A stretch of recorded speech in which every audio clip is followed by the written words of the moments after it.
নমস্কার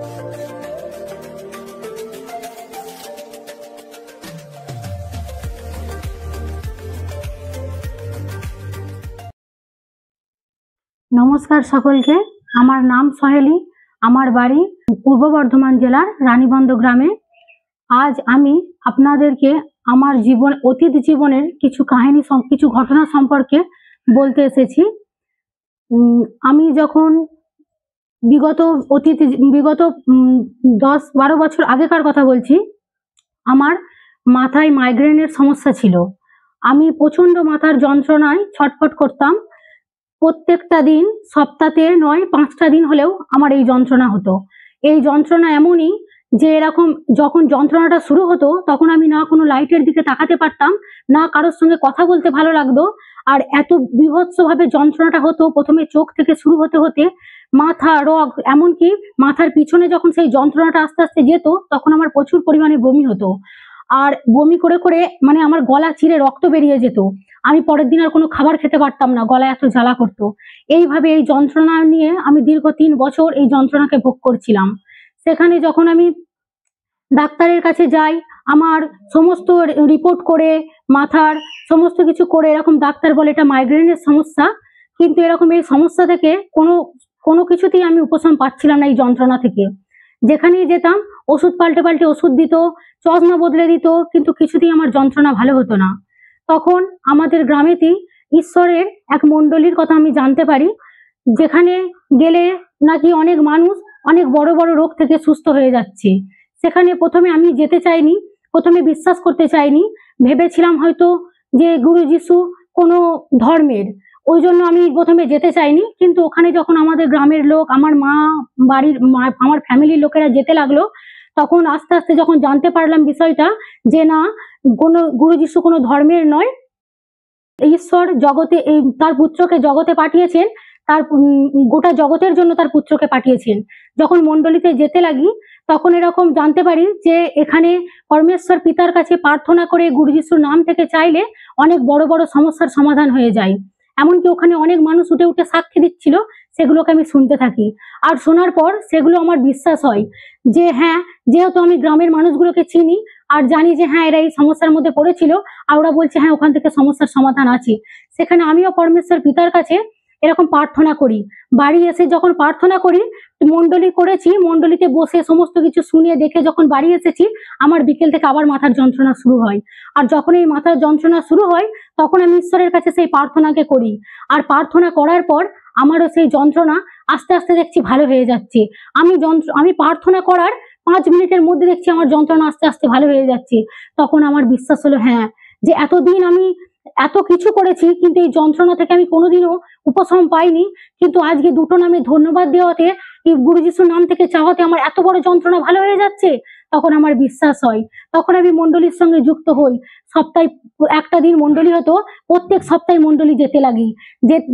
যাওয়ার পর আস্তে আস্তে সেই মণ্ডলীর বিষয়ে একটু একটু করে সমস্ত কিছু জানতে পারি, বুঝতে পারি যে ঈশ্বরের কাছে যা কিছু সমস্যাই হোক না কেন, তার কাছে প্রার্থনা করলে বিশ্বাসের সহিত সেই সমস্ত সমস্যা থেকে উদ্ধার পাওয়া যায়।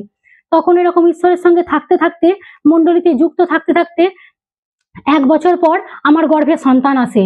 সেখানে আমার সন্তান যখন আসে তখন আমি এরকম ডক্টরের কাছে যাই, ডক্টর দেখাতে।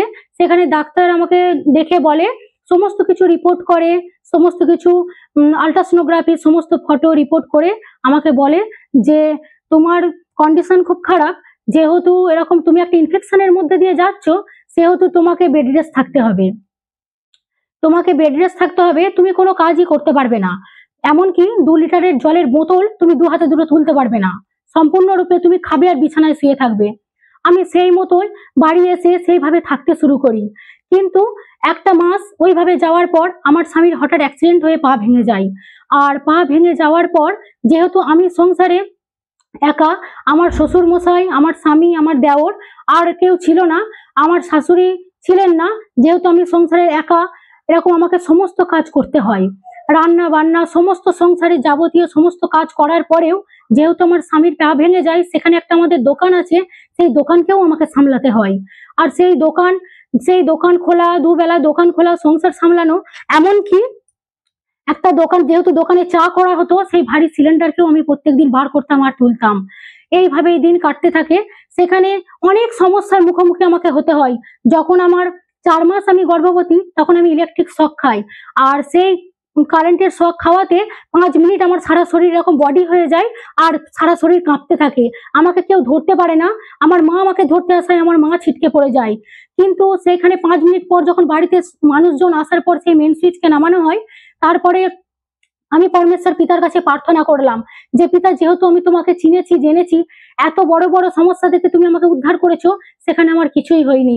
ঈশ্বরের কাছে সেই প্রার্থনা করার পর স্বাভাবিক হয়ে আবারও সেইখান থেকে সমস্ত ভাবনাকে সরিয়ে ফেলি। আস্তে আস্তে দিন যেতে থাকে। 5 মাস 6 মাস হওয়ার পর, যেখানে একটা গর্ভবতী মা 10 মাসে কিংবা 9 মাসে এরকম মা হয়, সেখানে আমি 7 মাসের শেষ সপ্তাহে মা হয়েছিলাম। হঠাৎ এরকম ডেলিভারি পেন শুরু হয় রাত 9টার সময়। আমাকে সেখান থেকে হসপিটাল নিয়ে যাওয়া হয়। আর সেই হসপিটালে নিয়ে গিয়ে যখন আমাকে ভর্তি করা হয়, কোনো ডাক্তার সেখানে ছিল না। সারা রাত আমি যন্ত্রণা ভোগ করি, যন্ত্রণায় ছটফট করতে থাকি, কিন্তু কোনো ডাক্তার না থাকাতে কোনো চিকিৎসাই আমার হয় না। সেখানে সকাল 8টায় ডাক্তার আসে, আর ডাক্তার আমাকে দেখে বলে যে গর্ভে কোনো বাচ্চা বেঁচে নেই, গর্ভের বাচ্চা অনেক আগেই মারা গেছে, সেখানে সিজার করার কোনো প্রয়োজন নেই, নর্মাল ডেলিভারি হবে। সেখানে ঈশ্বরের কাছে আমি প্রার্থনা করি যে না পিতা, আমি তোমাকে চিনেছি, জেনেছি, জানার পর, তোমাকে চেনার পর, তোমার কাছে বিশ্বাস করে প্রার্থনা করার পর তুমি আমার জীবনকে অনেক সুন্দর করেছো, অনেক অনেক কষ্ট থেকে আমাকে উদ্ধার করেছো। যে সন্তান তুমি আমার গর্ভে দিয়েছো, সেই সন্তানকে তুমি রক্ষা করেছো। আমার সন্তানের কিচ্ছু হয়নি। আমি খুব সুন্দরভাবে আমার ডেলিভারি হবে, আর আমি খুব সুন্দরভাবে আমার সন্তানকে প্রসব করব। সেখানে ঈশ্বরের কাছে প্রার্থনা করাতে যখন আমাকে লেবার রুমে নিয়ে যাওয়া হয়, আমার ডেলিভারি হয়, সেখানে আমার সন্তানকে মৃত বলে আমার বুকে ছুঁড়ে ফেলে দেওয়া হয়। সেই নার্স দিদি আমার বুকে ছুঁড়ে দিয়েছিল। সেখানে আমি 2 হাত দিয়ে ধরে আমার সন্তানকে নিয়ে আমি প্রার্থনা করি যে পিতা, যা কিছু দেখছি আমি ভুল দেখছি, যা বলেছে এতক্ষণ ডক্টররা ভুল বলেছে, আমি জানি তুমি আমার সন্তানকে জীবিত রেখেছো আর আমার সন্তান খুব ভালো আছে।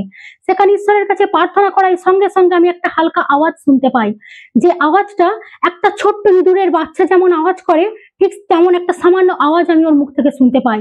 তখন সেই আওয়াজকে শুনে সেই লেবার রুমে থাকা নার্স দিদিদেরকে আমি বলি যে দেখুন না, আমার সন্তান বেঁচে আছে, আপনারা চিকিৎসা শুরু করুন।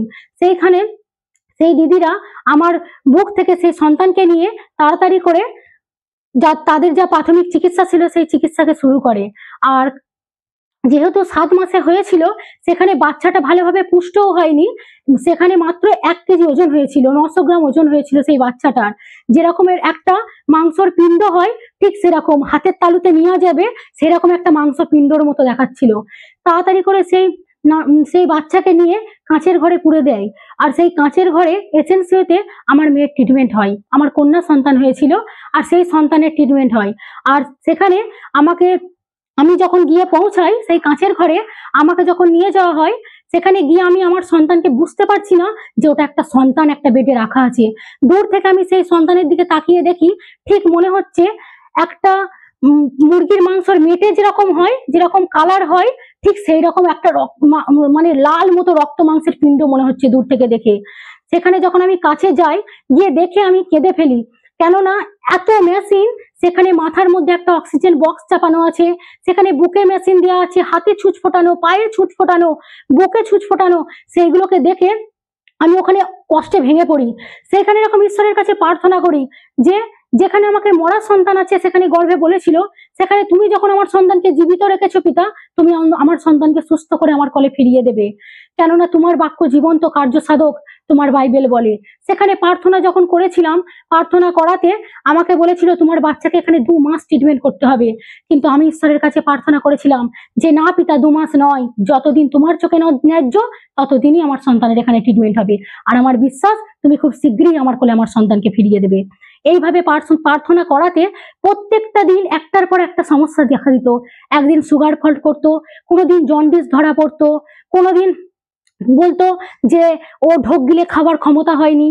একদিন গিয়ে দেখতাম মুখের মধ্যে দিয়ে পেনের শেষ যেরকম হয়, সরু একটা নলের মতো ঢুকিয়ে দেওয়া আছে, ওইখান দিয়ে ইঞ্জেকশন পুশ করে খাবার দেওয়া হবে।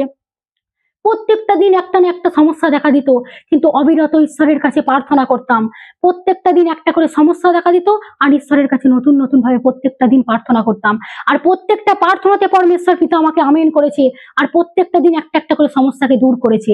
সেখানে 14 দিন মাত্র আমাকে ওই এসএনসিতে থাকতে হয়েছিল আমার সন্তানকে নিয়ে 2 মাসের জায়গায়।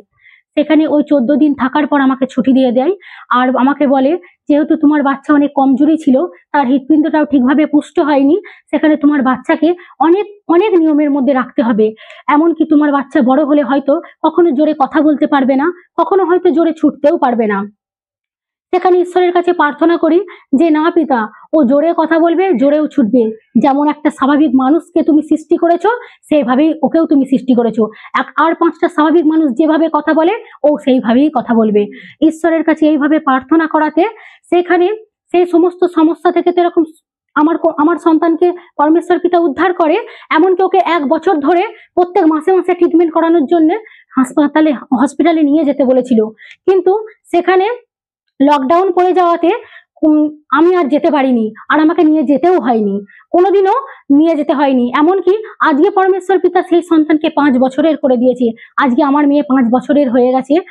খুব সুন্দর পরমেশ্বর পিতা ওকে সুস্থ রেখেছে, সুন্দর রেখেছে। এমনকি যা কিছু ডক্টর বলেছিল সেই সমস্ত কিছুকে মিথ্যে প্রমাণ করে দিয়েছে। সেই আজকে আমার মেয়ে জোরে কথাও বলে, জোরে ছোটে, ঠিক আর 5টা বাচ্চারা যেমন যা কিছু স্বাভাবিক ব্যবহার করে, ও ঠিক তেমনই করে। পরমেশ্বর পিতা আমার জীবনে এইরকম মহিমাকে ঘটিয়েছেন। সেখানে পরমেশ্বর পিতা যেরকম আমার জীবনে এরকম এত বড় আশীর্বাদকে করেছে, আমারও এরকম সাধারণ মানুষের সম্বন্ধে এটাই আমার বলার, একটাই বার্তা দেওয়া যে আপনারা যা কিছু সমস্যার মধ্যেই থাকুন না কেন, আপনাদের এরিয়ায়, আপনাদের এলাকায় যদি কোনো মণ্ডলী হয় ঈশ্বরের, আপনারা সেই মণ্ডলীতে যান। কিংবা এই যে হেল্পিং সোসাইটি আমাদের সংস্থা, এই সংস্থাকে ইউটিউবে আপনারা সার্চ করো, দেখুন এখানেও অনেক মণ্ডলীর বিষয়ে আপনারা জানতে পারবেন। যে কোনো মণ্ডলীতে এরকম আপনারা যান, ঈশ্বরকে বিশ্বাস করুন, গুরু যিশুকে বিশ্বাস করুন। কেননা পবিত্র শাস্ত্র বাইবেল বলে যে আমাতে আসক্ত হয়, আমি তাকে বাঁচাইব। তাই পরমেশ্বর পিতার কাছে যে এরকম আশ্রয় নেবে, পরমেশ্বর পিতা গুরু যিশুর দ্বারাই যা কিছু সমস্যাই হোক না কেন, সেই সমস্যা থেকে রক্ষা করবেন, উদ্ধার করবেন। যত বড় কঠিন সমস্যাই হোক না কেন, পরমেশ্বর পিতা পারে সেই সমস্যা থেকে উদ্ধার করতে। যেমন আমার জীবনে পরমেশ্বর পিতা এত বড় সাক্ষীকে করেছে, এত বড় মহিমাকে করেছে, সেরকম আপনাদের জীবনে যা কিছুই সমস্যা থাকুক, সেই প্রত্যেকটা সমস্যা থেকে পরমেশ্বর পিতা আপনাদেরকে উদ্ধার করবে। আমার এতটাই বলার আপনাদেরকে। ধন্যবাদ করি পিতা পরমেশ্বরকে, গুরু যিশুর নাম থেকে গুরু যিশুকে করি ধন্যবাদ। সকলকে আমার নমস্কার।